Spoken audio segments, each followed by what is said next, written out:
Hi, tea friends. So today, I literally posted on my Instagram story. I was like, I want to give up on making YouTube videos. And I also told my mom I wanted to give up on making YouTube videos. And then she like got mad at me. But I posted that on my story and then on my last vlog. 4 of you guys liked it, so thank you for that. Thank you for that. Okay. Not me stimming. Okay. Um, yeah, so I told my mom that I wanted to like stop making YouTube videos and she got mad at me. She was like, "You need to 坚持, like you need to keep going." And I was like, "You know what? Okay, but you know what? Like I can't put in this much high effort into every single video for it to flop and get like 20 views. I mean, like 20 people is still a lot of people. I always tell myself that. I always tell myself 20 people is a lot of people. Oh my god.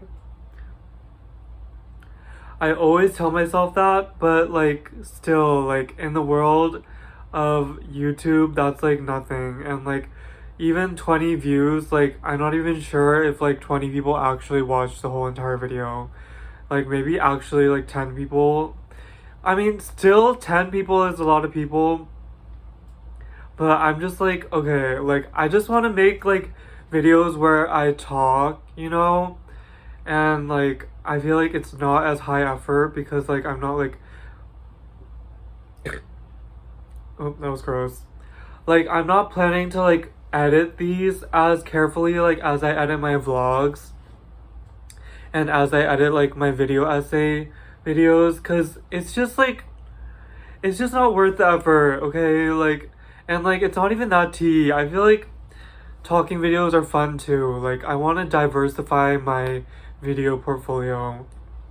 So I decided I'm gonna make like more talking videos. All of which is basically an intro. Not even really an intro, but like, oh my god, I keep crossing and uncrossing my legs. Not me stimming. Sorry, I'm not diagnosed autistic, so I shouldn't say that. I feel like I'm just kind of nervous. Yo soy un poco nervosa. Is nervosa a Spanish word? I feel like I'm like doing stand-up comedy right now. But basically, I wanted to talk about hold on, I just want to test my audio. No, I don't. Okay. I want to talk about this book. The Body Keeps the Freaking Score. The Body Keeps the Score, okay? I read this book over the course of like since last like November to like this March. So I think it took me like 4 months to read this freaking book. This pinche book. This freaking book took me 4 months to read. And I feel like I got like nothing out of it. Like the main tea that I got from it was that like I learned like 2 things. I learned that like the top psychiatric medicine in America that is prescribed and used by people is antipsychotics. And this is kind of my tea, but like I don't know. Apparently a lot of people are on antipsychotics. Okay, like, yeah, apparently the most prescribed thing is antipsychotics, so that was the tea. And then the other thing I learned is that, like, for things like anxiety, because I read this book because the main reason why I wanted to read this book, okay, was because, like, I thought, like, you know, like, because I started dealing with anxiety, like, around a year ago. And it's still going on, but it's getting better because I've learned the coping skills, like the 1, 2, 3, 4 breathing technique. It's called box breathing. Look at that. And and the 5, 4, 3, 2, 1 grounding technique. Look at that. But like, yeah, so uh what was I going with this?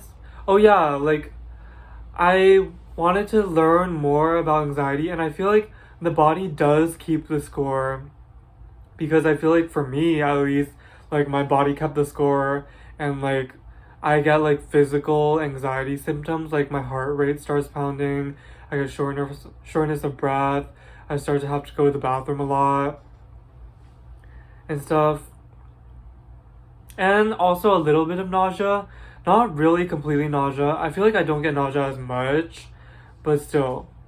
But I feel like the body. I was looking at this book because it was just like sitting on my kitchen table, and I was like, the body keeps the score. The body does keep the score. Like, I definitely do feel it in my body. But this book was not the tea, okay? This book was not the tea. Like, I literally thought it was going to be the tea, but it was not the tea. Like, I literally thought it was going to be the tea. Okay, like the other thing that I learned, let me just say the other thing that I learned. The other thing that I learned in this book was that the amygdala, I mean, I already kind of knew this, but it was just like reiterated in a way that like I felt like clicked in my mind. Like basically the amygdala is like the center that processes like fear and like basically is what triggers anxiety. And the prefrontal cortex is like your conscious like planning and like I don't know, like conscious functions. And like basically it was saying that there's like bottom up processing, which is where you kind of just like are like a slave to like your amygdala basically, and your fear gets processed by amygdala first and then the prefrontal cortex. And then there's top down processing, which is where the prefrontal cortex process it first and then it goes to the amygdala. I don't even know if that's like scientifically accurate, but like I just learned the phrase top down processing, and like that helped my anxiety for like a little bit, but then like it didn't help. So then I was like, this book is not the tea. But this book is not the tea, y'all. Like even though I learned like two things. Oh, and the other thing I learned was like a couple other things, like in the like latter half of the book it talked about like EMDR, which is like eye movement therapy, where like they make your eyes move, and like I learned about that. And then I also learned about like theater therapy, I guess, which is another form of therapy. Basically, in the second half of the book, it basically like goes over like a bunch of different types of therapies and like how they help. But like not even how they help. The reason why it's not the tea, oh my god. The reason why it's not the tea is because I feel like it gives a lot of different examples, but it doesn't really explain like why like those things help. Like I feel like it doesn't really go into like I don't even know, maybe like the neuroscience and the science of it is like not even that like advanced yet. But it just like describes, for example, in the second half of the book where it goes over each of the different types of therapies, like it kind of just like describes the different therapies in excruciating detail, but it doesn't really go through like the process of like how it actually helps. Like you kind of just have to like infer, or like it kind of just implies it. I mean, I guess it does kind of describe it, but you're getting like an HD sound of all my burps. I just feel like it wasn't the tea. Like, and the main thing was, okay, it's called Brain, Mind, and Body in the Healing of Trauma. And like a lot of the examples in the book, like I feel like it's kind of like trauma porn, okay? Like I feel like a lot of the examples in the book were about like, trigger warning here, were about like rape and sexual assault and like kids getting molested at an early age. And I just felt like it was filled with those examples. Like maybe like a chapter on it would be like enough. But I just feel like the way the author like describes all the examples, and like it's just like one after the other after the other. And it just makes me feel like, like, does this person literally only think that like sexual trauma, like, it kind of makes me feel like is sexual, like, okay, it just makes me feel like, you know, like, with my own trauma, like, I've never been, like, sexually abused, or, like, I've never been raped, specifically. Like, of course, I've, like, encountered, like, sexual moments in my life that were of, like, moral grayness, but I've never, like, been, like, actually, like, assaulted like the women in the book. Like, physically assaulted and, like, forcibly assaulted. But, like, I just felt like, you know, like, okay, like, we have all these examples, but how does this relate to, like, the average person? Like, I feel like there's trauma in other forms too. Like, you can get trauma from, like, a car accident, or you can get, like, there's other forms of trauma, like, and I feel like he does talk about, like, car accidents too. Okay, the more I talk about it, the more I'm, like, backtracking on what I said, which is another thing I need to fix, is, like, sometimes, like, I have an opinion, and then whenever I express myself, I feel like I have to, like, apologize for it, or, like, I backtrack on it, and I'm like, wait, maybe I shouldn't have that opinion. But okay, like, the feeling that this book gave me was just like, I don't like, it just made me feel like like, it was invalidating my trauma. Like, I felt like, okay, maybe, like, I'm not even that traumatized when I am traumatized. Like, I'm literally in a wheelchair. I've literally, like, you know, I can't say too much because my mom also watches my YouTube videos.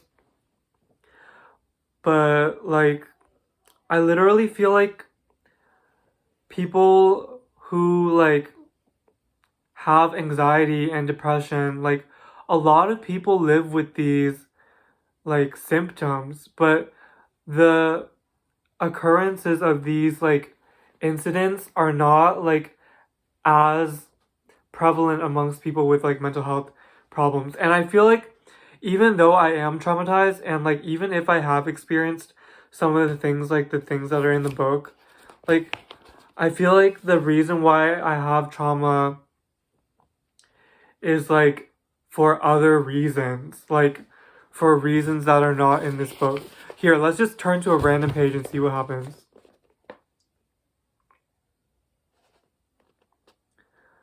This is about EMDR. This is a part about EMDR. Okay.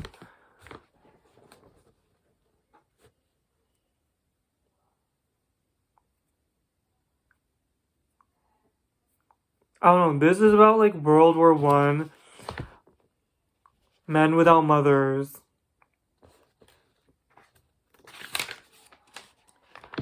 I mean, if you really feel like reading a bunch of people's, like, traumatic stories, and, like, reading a lot of different examples of people, like, coming back from war, like, people getting sexually assaulted, people getting sexually abused, and things like that, then you can read this book.